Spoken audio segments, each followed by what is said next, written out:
السلام علیکم ورحمۃ اللہ وبرکاتہ۔ الحمد للہ رب العالمین والصلاة والسلام علی اشرف الانبیاء والمرسلین، اما بعد، اعوذ باللہ من الشیطان الرجیم، بسم اللہ الرحمن الرحیم۔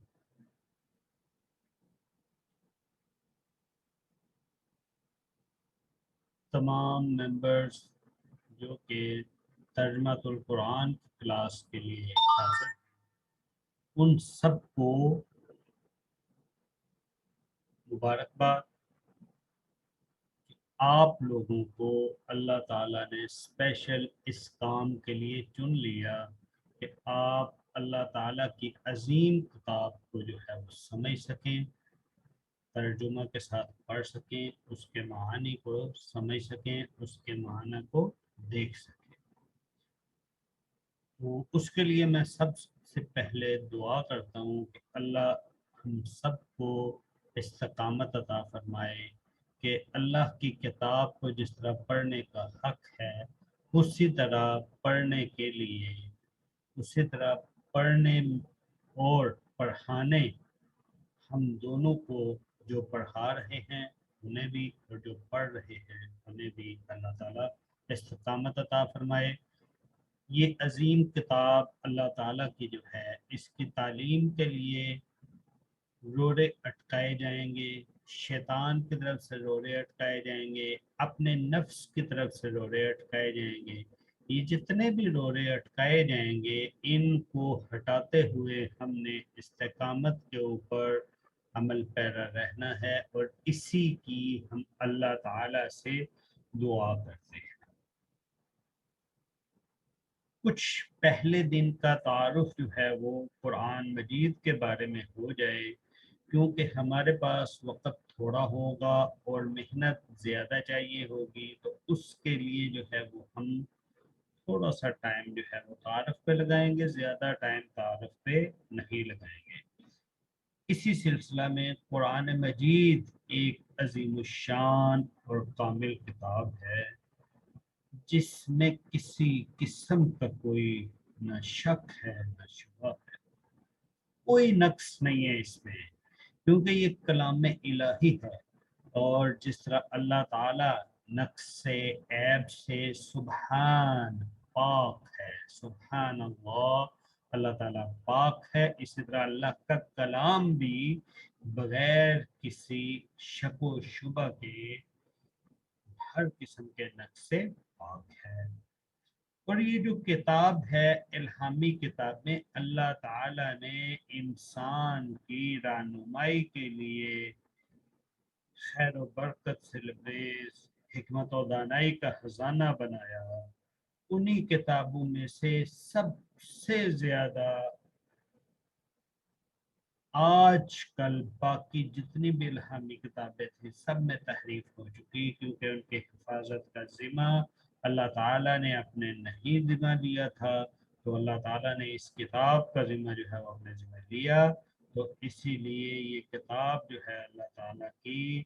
اسی طرح محفوظ ہے جس طرح اللہ تعالیٰ نے اس دنیا میں اتارا، آپ صلی اللہ علیہ وسلم کے دل پہ اتارا، آپ صلی اللہ علیہ وسلم نے جس طرح بتا دیا، پڑھا دیا، سمجھا دیا، یہ منوعاً اسی طرح موجود ہے۔ اسی عظیم کتاب کی وجہ سے اللہ تعالیٰ حق و باطل میں فرق کرتے ہیں، کفر و شرک کی تاریکیوں، گمراہیوں سے نکال کر نور توحید کی طرف سینوں کو منور کر دیتے ہیں۔ اور یہی کتاب ہے جس کے ذریعے اللہ تعالیٰ بہت ساروں کو کامیابی اور سرفراز کر دیتے ہیں، کامیابی سے سرفراز کرنے کے بعد بہت سے لوگوں کو اس سے زوال اور پستی کی طرف بھی لے کر جاتے ہیں۔ جس طرح کہ آپ صلی اللہ علیہ وآلہ وسلم کا فرمان ہے کہ آپ صلی اللہ علیہ وسلم نے فرمایا، ان اللہ یرفع بهذا الكتاب اقواما ویضع به آخرین۔ مسلم شریف کی حدیث نمبر 817 میں ہے، یقیناً اللہ تعالیٰ اس کتاب کے ذریعے سے کئی قوموں کو بلند کرتا ہے اور اس سے روگردانے کرنے والی یعنی اقوام کو پست کر دیتا ہے، جو اس سے پھر جاتی ہیں روگردانی کرتی ہیں ان اقوام کو پست کر دیتا ہے۔ رسول صلی اللہ علیہ وسلم کی حیات طیبہ میں نزول قرآن کے ساتھ ہی اس کی تفہیم، اس کی تعلیم کی ابتدا ہو گئی تھی، اور انشاءاللہ تعالی العزیز یہ سلسلہ ہمیشہ جاری رہے گا۔ قرآن مجید کی سب سے زیادہ صحیح ترین تفسیر وہی ہے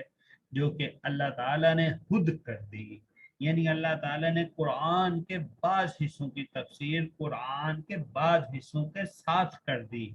یعنی تفسیر قرآن بالقرآن ہے۔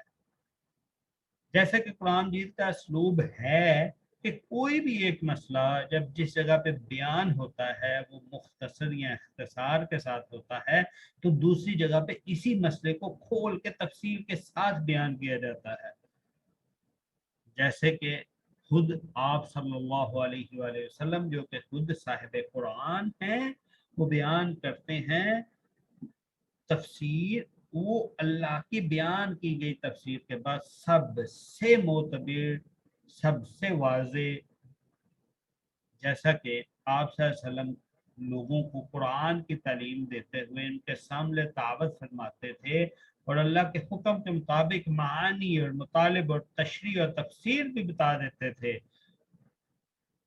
وَأَنزَلْنَا إِلَيْكَ الذِّكْرَ لِتُبَيِّنَ لِلنَّاسِ مَا نُزِّلَ إِلَيْهِمْ وَلَعَلَّهُمْ يَتَفَكَّرُونَ، اور ہم نے تیری طرف یہ نصیحت اتاری تاکہ تو لوگوں کے لیے کھول کر بیان کر دے جو ان کی طرف اتارا گیا، اور تاکہ وہ غور و فکر کریں۔ قرآن جن لوگوں کے درمیان نازل ہوا ان کی زبان جیسا کہ آپ جانتے ہیں، میں جانتا ہوں کہ وہ عربی تھی۔ اہل زبان ہونے کے ناطے سے وہ عربی کی باریکیوں اور لطافتوں سے خوب اچھی طرح واقف تھے۔ وہ فصاحت و بلاغت میں بھی عبور رکھتے تھے، زبان دانی میں کمال رکھتے تھے، شعر و ادب کا ان کو اعلیٰ ذوق تھا۔ یعنی ان ساری صفات کے کمالات کے باوجود انہیں متعدد مقامات پر قرآن فہمی میں دقت اور مشکل پیش آتی تھی، جس کے حل کے لیے آپ صلی اللہ علیہ وسلم کی طرف رجوع کرتے تھے۔ تو یہ سوچیں کہ جس طرح ہماری تو زبان ہی وہ نہیں ہے، قرآن والی زبان نہیں ہے، ہم عجمی ہیں، تو کیا ہمیں دقت اور مشکل پیش نہیں آئے گی؟ تو آئے گی، یقیناً آئے گی۔ تو اس کے حل کے لیے ہی ہم نے یہ کورس بھی رکھا ہے، اور اسی کو انشاءاللہ ہم حل کرنے کی کوشش کریں گے۔ اور یہ حل ہم کوشش کس سے کریں گے؟ قرآن بالقرآن سے کوشش کریں گے، اور صاحب قرآن کی تعلیمات سے کوشش کریں گے، صاحب قرآن کے شاگردوں سے کوشش کریں گے، اور انشاءاللہ اس کتاب کو سمجھیں گے جس طرح اس کے سمجھنے کا حق ہے۔ کوشش کریں گے کہ اسی طرح سمجھا جائے، کیونکہ حق ادا کرنا ہمارے بس کی بات نہیں ہے۔ اسی پہ ایک حدیث بتاتے ہیں جی، عبداللہ بن مسعود رضی اللہ تعالیٰ عنہ بیان کرتے ہیں کہ جب یہ آیت نازل ہوئی، الذین آمنوا ولم یلبسوا ایمانہم بظلم اولئک لہم الامن وہو مہتدون، وہ لوگ جو ایمان لائے اور انہوں نے اپنے ایمان کو بڑے ظلم کے ساتھ نہیں ملایا، یہی لوگ ہیں جن کے لیے امن ہے اور وہی ہدایت پانے والے ہیں۔ یعنی اصحاب رسول پر جب یہ آیت اتری تو انہیں یہ بہت شاق گزری، مشکل لگی، اس میں کافی اشکال تھے۔ انہوں نے عرض کی، یا رسول اللہ صلی اللہ علیہ وسلم، ہم میں سے کون ہے جس نے اپنے نفس پر ظلم نہیں کیا؟ تو رسول صلی اللہ علیہ وسلم نے فرمایا، یہ بات اس طرح نہیں جیسے تم سمجھ رہے ہو، بلکہ اس سے مراد وہ ہے جس کا ذکر لقمان علیہ السلام نے اپنے بیٹے سے کیا تھا، یا بنی لا تشرک باللہ ان الشرک لظلم عظیم، اے میرے چھوٹے بیٹے، اللہ کے ساتھ کسی کو شریک نہ بنانا، بے شک شرک یقیناً بہت بڑا ظلم ہے۔ یعنی یہاں بڑے ظلم سے مراد جو ہے وہ کیا ہے؟ شرک مراد ہے۔ صحابہ کرام کیونکہ اہل زبان تھے، اہل ادب تھے، زبان کا ذوق تھا، ادب کا ذوق تھا، اس کے باوجود لفظ ظلم کے معنی و مفہوم کا تعین نہ کر سکے کہ اس کا اشارہ جو ہے وہ شرک کی طرف ہے، تو اس کو سمجھنے کے لیے انہوں نے آپ صلی اللہ علیہ وآلہ وسلم سے اس کی وضاحت مانگی، تو آپ صلی اللہ علیہ وسلم نے اس کی وضاحت جو ہے وہ بیان کر دی، اور یہ حدیث بخاری کے اندر ہے، اور بخاری میں ہی یہ آپ صلی اللہ علیہ وسلم نے پھر اس کی وہ بیان کی ہوئی ہے جو اس کا بیان موجود ہے۔ آپ صلی اللہ علیہ وسلم کے اوپر جب قرآن مجید نازل ہوتا تھا تو آپ صلی اللہ علیہ وسلم قرآن مجید کو صرف اور صرف پڑھ کر نہیں سنا دیا کرتے تھے، بلکہ آپ صلی اللہ علیہ وسلم کے منصب نبوت کے تقاضوں کے اندر یہ شامل تھا کہ آپ صلی اللہ علیہ وسلم اس قرآن کی شرح کرتے، اس کی تفسیر کرتے، اس کو منو ان جس طرح سمجھنا چاہیے اس طرح سمجھا دیتے۔ اسی لیے قرآن کے اجمال کی جو توضیح رسول اللہ صلی اللہ علیہ وآلہ وسلم نے کی ہے، وہ صحابہ اکرام اور پوری امت کے لیے دلیل قطعی اور حجت بالغہ کی حیثیت ہے، اور شرعی امور میں بطور دلیل پیش کرنے اور تمام مسائل کے اثبات کے لیے نص صریح شمار ہے۔ صحابہ اکرام رضی اللہ تعالیٰ عنہ بھی، ادھر ایک بات ہم کلیئر کر دیتے ہیں، جیسے کہ میں صحابہ اکرام رضی اللہ تعالیٰ عنہ کہہ چکا، معذرت کے ساتھ ایک صحابی ہو، مرد ہو رضی اللہ عنہ ہو، ایک صحابیہ ہو، عورت ہے رضی اللہ تعالی عنہا، زیادہ صحابی ہوں، مرد ہوں عورت ہوں، مرد ہوں تو رضی اللہ عنہم، عورتیں ہوں تو رضی اللہ عنہن، اور اگر دو صحابی یا دو صحابیات ہوں تو رضی اللہ عنہما۔ تو صحابہ اکرام رضی اللہ عنہم نے بھی ہمیشہ دو ہی چیزوں کا خاص خیال رکھا۔ کیا تھا؟ قرآن و حدیث، یعنی کہ قرآن کو فہم، اصل محض جو سمجھتے تھے وہ انہی دو چیزوں کو سمجھتے تھے، ایک تھا اللہ کا قرآن، دوسرا تھا آپ صلی اللہ علیہ وآلہ وسلم کا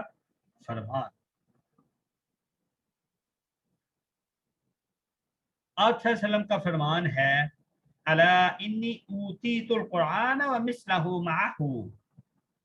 لوگو سن لو بے شک مجھے قرآن دیا گیا ہے اور اس کے ساتھ اس کی مثل بھی۔ قرآن مجید اور حدیث رسول صلی اللہ علیہ وسلم کے درمیان فرق کرنے والے کے متعلق آپ صلی اللہ علیہ وسلم نے فرمایا،